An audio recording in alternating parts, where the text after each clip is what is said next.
Здравствуйте, Namaskar. Welcome to our Friday Meet. Today we will be focusing on a particular period of the fag end almost of the 19th century.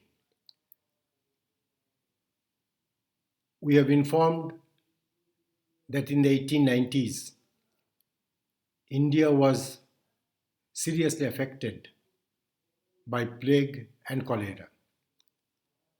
Russian doctors, scientists came to India, to all the places, whichever areas were affected. They stayed with the local population, vaccinated them successfully, and then they went back to their country. We pay tribute to them, but at the same time, India was affected also by hunger. People were dying on the roads, on the fields, and no one was to look after them because colonial rulers, they were not concerned with the death of population. They were just considered as the supplier of food grains. And no one else, but much later, Rabindranath Tagore made a certain point when he wrote that consider how the foodless India has been feeding England. And many English people thought that it's natural that India's fulfillment should lie in eternally nourishing England. Tagore wrote it much later, but we'll be discussing about the point when it happened actually side by side with the epidemic of plague and cholera. Much later, people know that exactly 4 years before of our independence, of the independence of India, the country was suffered with famine. People were lying on the streets. Eminent painters like Jainul Abidin, sculptors like Somnath Hor, and many others, they depicted the situation in their art forms. But almost 50 years earlier, no one was there to record such serious concern of the country.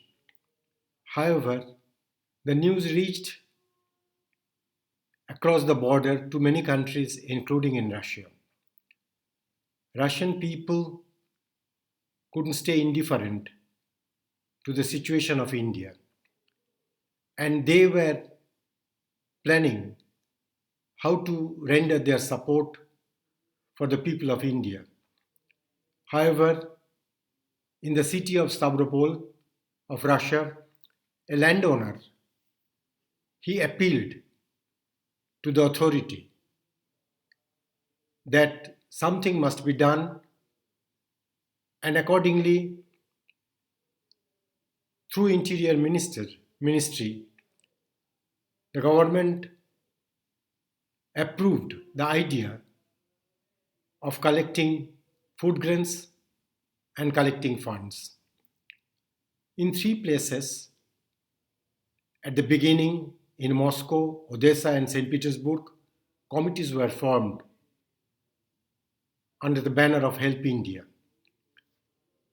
And it's worthy to note that within a short span of time, 40,000 pods of food grains were collected. In Moscow itself, the amount of collection from the monetary point of view was more than 20,000. In Odessa, people collected the money, and more than 17,000 rubles of those days were sent to Kolkata Relief Committee. And this Kolkata Relief Committee sent a gratuity note to them expressing their gratitude to the people of Russia. All over the country, people started whatever they could, and they were not just rich people or landowners, but they were even poor farmers. From their share, they donated whatever they could. Also, people from other walks of life belonging to different strata. Maybe they were intellectuals, maybe they were very poor, ordinary people, or engaged with some kind of governmental and non governmental activities. They all came forward and they rendered their support, which reached Bengal and all over India within a short span of time.